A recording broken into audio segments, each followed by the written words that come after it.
नमस्कार दोस्तों, नमः शिवाय। जीवन ज्योति चैनल में आप सभी का हार्दिक स्वागत करती हूँ। दोस्तों, आज बात करूंगी बहुत ही खास व्रत के विषय में, जो कि माताओं बहनों के लिए बहुत ही अधिक महत्व रखता है। दोस्तों, आज बात करूंगी 2023 में हलषष्ठी व्रत का त्योहार कब मनाया जाएगा, किस दिन यह व्रत धारण किया जाएगा और इस व्रत के क्या क्या नियम हैं, पूजा विधि क्या है, यह व्रत माताएं बहनें किसके लिए रखती हैं।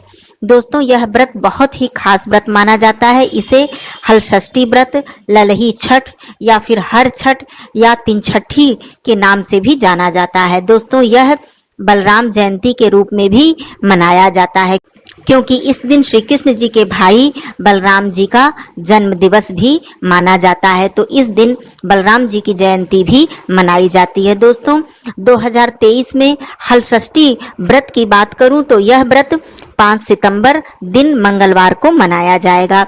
षष्ठी तिथि प्रारंभ हो जाएगी 4 सितंबर दिन सोमवार को संध्या के समय 4:42 पर और यह समाप्त होगी 5 सितंबर दिन मंगलवार को संध्या के समय 3:46 पर। तो इस प्रकार से उदया तिथि को देखते हुए माताएं बहनें 5 सितंबर दिन मंगलवार को यह व्रत धारण करेंगे। दोस्तों, इस वीडियो में पूरी संपूर्ण विधि आप लोग जानेंगे, नियम क्या क्या हैं, और सबसे खास बात कि जो भी हमारी बहनें पहली बार इस बार व्रत को उठाना चाह रही हैं, पहली बार वो व्रत रखना चाह रही हैं, तो मलमास लगा हुआ है, तो क्या इस बार व्रत उठा सकेंगी या नहीं, उनके लिए क्या क्या नियम है, ये सारी बातें आप लोग जानेंगे। संपूर्ण जानकारी के लिए वीडियो में आप लोग अंत तक बने रहिएगा। चैनल पे पहली बार हैं तो चैनल को सब्सक्राइब कर लीजिएगा। वीडियो पसंद आता है तो इसे एक लाइक जरूर कीजिएगा। कमेंट बॉक्स में जय षष्ठी मैया जरूर लिखिएगा। दोस्तों, सबसे पहले मैं बता दूं कि इस व्रत के मुख्य नियम क्या हैं। इस व्रत का जो मुख्य नियम है वो कुशा का पूजन, अर्थात जो कुश घास होती है, कुश का जो पौधा होता है उसका पूजन किया जाता है। और इस व्रत में जो मुख्य प्रसाद होता है वो महुआ का प्रसाद होता है और तिन्नी का चावल, जो लाल चावल होता है, पतला चावल, तिन्नी का चावल उसे बोलते हैं। कहीं कहीं किसी किसी क्षेत्र में इस चावल का कोई और नाम भी होगा, लेकिन हम लोगों के यहाँ इसे तिन्नी का चावल बोलते हैं। तिन्नी का चावल और भैंस के दूध की दही, गाय के दूध का प्रयोग इस दिन नहीं किया जाता है। गाय के दूध से बनी हुई दही और घी का प्रयोग इस दिन नहीं किया जाता है। तो भैंस के दूध से बना हुआ दही और घी का प्रयोग किया जाता है। महुआ के पत्ते का प्रयोग भी पूजन में किया जाता है। तो ये मुख्य रूप से सामग्री तिन्नी का चावल, भैंस के दूध की दही, महुआ, ये प्रसाद मुख्य रूप से होता है इसमें। अब आइए जान लेते हैं इसकी पूजा विधि क्या है। देखिए दोस्तों, अलग अलग क्षेत्रों में पूजा विधि में थोड़ा बहुत बदलाव होता है, अलग अलग प्रांतों में विधि थोड़ी अलग होती है, लेकिन मुख्य रूप से पूजा एक ही प्रकार से की जाती है। इस दिन माताएं बहनें सुबह सवेरे स्नान आदि करके नया वस्त्र धारण करती हैं।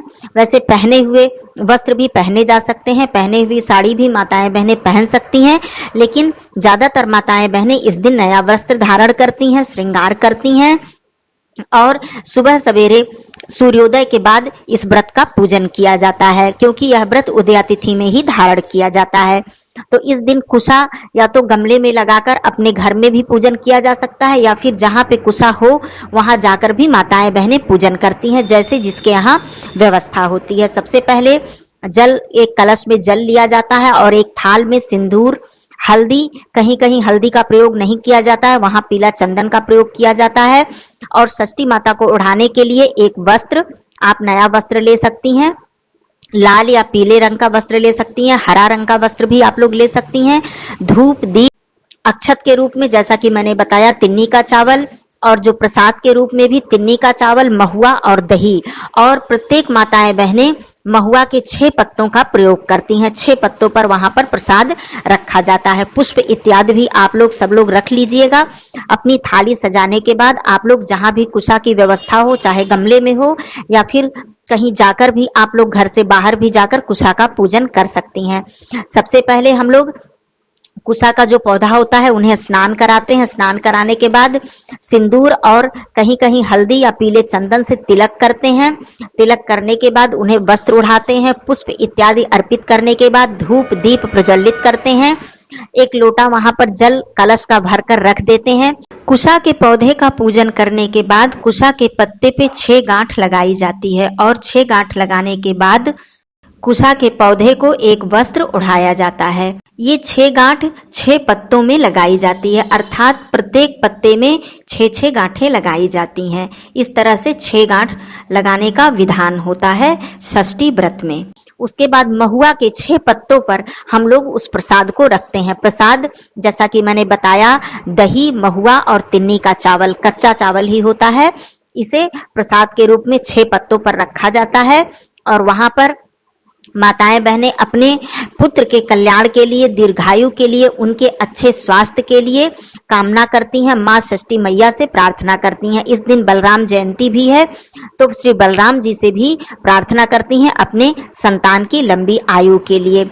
इस दिन सबसे मुख्य बात होती है कि खेत में जो जोता हुआ खेत होता है, जैसे खेत जोतकर जो भी फसल उगाई जाती है, किसी भी प्रकार की वो फसल हो, चाहे अनाज हो या कोई फल हो, कुछ भी हो, जोतकर जो खेत में उगाई जाती है वो फल या वो अनाज ग्रहण बिल्कुल भी नहीं किया जाता है। इसीलिए हल षष्ठी व्रत में तिन्नी का चावल जो कि तालाब में उगता है और महुआ जो कि महुआ एक वृक्ष पे होता है, उसे खेत जोतकर उगाया नहीं जाता, बहुत ही विशाल वृक्ष होता है, बहुत ही पुराना वृक्ष होता है, तब उस पे महुआ का फल लगता है, तो वहां पर खेत की जुताई नहीं होती, तो इसलिए महुआ का प्रयोग किया जाता है और भैंस के दूध की बनी हुई दही का प्रयोग किया जाता है। इस दिन माताएं चाय वगैरह भी नहीं पी सकती हैं, क्योंकि चीनी, चाय पत्ती या गुड़ का प्रयोग इस दिन नहीं किया जाता है। खेत में जो भी अनाज उगाया जाता है उसका प्रयोग इस दिन नहीं करना होता है। तो अब बात आती है पूजन की। कुशा की जो पौधा होता है, हल्दी, चंदन इत्यादि से जिस प्रकार से हम देवी देवता का पूजन करते हैं, पूजन करती हैं माताएं बहनें, और कथा का श्रवण करती हैं। कथा का श्रवण करने के लिए एक षष्ठी मैया का चित्र बनाया जाता है। जिस प्रकार से हम लोग सोमवती अमावस्या में सोना धोबिन का चित्र बनाते हैं, उसी प्रकार हल्दी या गोबर से षष्ठी मैया का एक सांकेतिक चित्र बनाया जाता है और एक सगरा बनाया जाता है मिट्टी का, जैसे एक गड्ढा के रूप में छोटा सा। यदि आप सगरा नहीं बना सकते हैं, नहीं व्यवस्था है, तो माताएं बहनें कलश में जल रखकर और सभी लोग बैठकर, वहां पे कई माताएं बहनें भी होती हैं और ऐसा भी होता है कि कहीं जहां घर में पूजन होता है वहां 1 या 2 ही बहनें हों, घर में अपने ही परिवार में पूजन करती हैं, जैसे अपनी सास हैं, जेठानी हैं, तो साथ में पूजन करती हैं, या फिर बाहर जाकर करती हैं, तो वहां बहुत सारी माताएं बहनें इकट्ठा होकर कथा का श्रवण करती हैं। कथा का श्रवण करने के लिए बीच में चाहे सगरा में जल भरा जाता है या फिर कलश में जल रखा जाता है, दोनों तरीकों से कथा का श्रवण किया जाता है। जो प्रसाद थाली में आपने रखा है, दही, अक्षत, तिन्नी के चावल का जो अक्षत होता है उसी को मैं अक्षत बोल रही हूँ। तिन्नी का चावल ही होता है। जो अक्षत हम लोग प्रयोग में प्रतिदिन लाते हैं वो अक्षत आप लोगों को प्रयोग में नहीं लाना है। तिन्नी का चावल, दही, महुआ, पुष्प इत्यादि हाथ में लेकर और षष्ठी मैया का ध्यान करते हुए कथा का श्रवण करती हैं माताएं बहनें। इस दिन 6 कथा का श्रवण करने का विधान होता है। उसके बाद माताएं बहनें सोहर इत्यादि गीत भी गाती हैं, लेकिन कथा का श्रवण करना अनिवार्य होता है। तो इस प्रकार से सगरा या कलश में जल भरकर कथा का श्रवण किया जाता है और एक कथा समाप्त होने के बाद उस कलश में या उस सगरा में जो आपने हाथ में पुष्प और दही, चावल और महुआ का फल आपने लिया है वो उसे अर्पित कर दिया जाता है। फिर दूसरी कथा जब शुरू होती है तो दूसरी बार फिर हाथ में आप लोग उस प्रसाद को ले लेते हैं। इस प्रकार से 6 कथा सुनने का विधान होता है। जब तक पूजन समाप्त नहीं हो जाता है तब तक माताएं बहनें निराहार रहती हैं, निर्जला रहती हैं, अर्थात जल ग्रहण नहीं करती हैं। इस दिन अपने संतान को माताएं बहनें सुबह सवेरे स्नान आदि करा के नया वस्त्र धारण कराती हैं और षष्ठी मैया से आशीर्वाद दिलवाती हैं, उन्हें प्रणाम करवाती हैं और अपने संतान को चंदन आदि से तिलक करती हैं। और जो भी उनके संतान यदि बड़े हैं या छोटे हैं तो गोद में लेकर भी माताएं बहनें कथा का श्रवण करती हैं, क्योंकि ये मुख्य रूप से संतान का ही व्रत होता है। तो पहली बार की यदि मैं बात करूं कि जो भी हमारी बहनें पहली बार इस व्रत को धारण करना चाह रही हैं, तो मैं बता दूं कि इस बार मलमास लगा हुआ है, तो इस वर्ष आप नया व्रत धारण नहीं कर सकती हैं। जो भी हमारी बहनें हैं पहली बार, कथा का श्रवण आप लोग कर सकती हैं।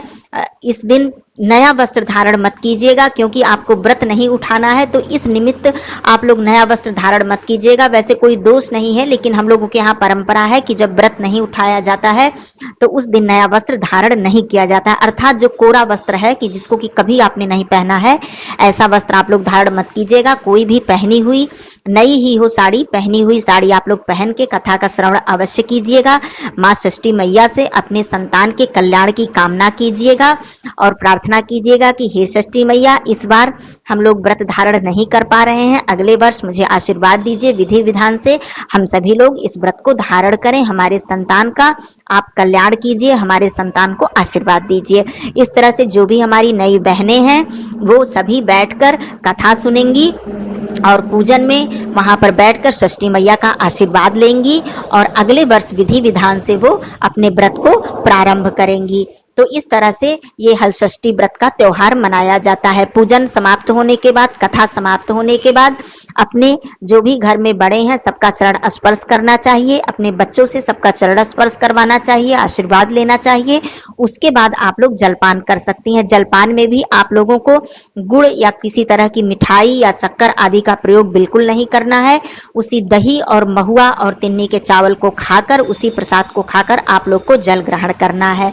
और मुख्य जो प्रसाद होता है वो केरमुआ का साग, अर्थात जो साग, ऐसा साग, कोई भी साग आप लोग खा सकते हैं लेकिन वो खेत में उगाया गया ना हो, जैसे किसी के बगीचे में उगाया हो, कहीं भी हो, जैसे ऐसी मिट्टी हो जहां पे जुताई नहीं हुई हो खेत की, उस तरह की मिट्टी पर यदि वो साग है तब आप लोग खा सकते हैं। नहीं तो केरमुआ का जो साग होता है वो तालाब में मुख्य रूप से उगता है, तो आप लोग तिन्नी का चावल और केरमुआ का साग का प्रयोग कर सकते हैं, साथ में दही का सेवन भी कर सकते हैं। इसके अलावा कोई अन्य वस्तु ग्रहण नहीं की जाती है, कोई भी फल ग्रहण नहीं किया जाता है। षष्ठी व्रत का मुख्य रूप से यही विधान होता है। तो आप सभी लोग इस प्रकार से अपने व्रत को धारण कीजिएगा।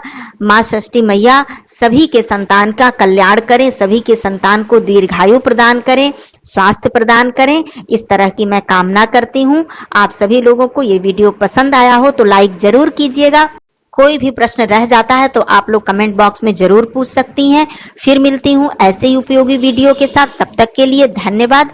नमः शिवाय। हर हर महादेव।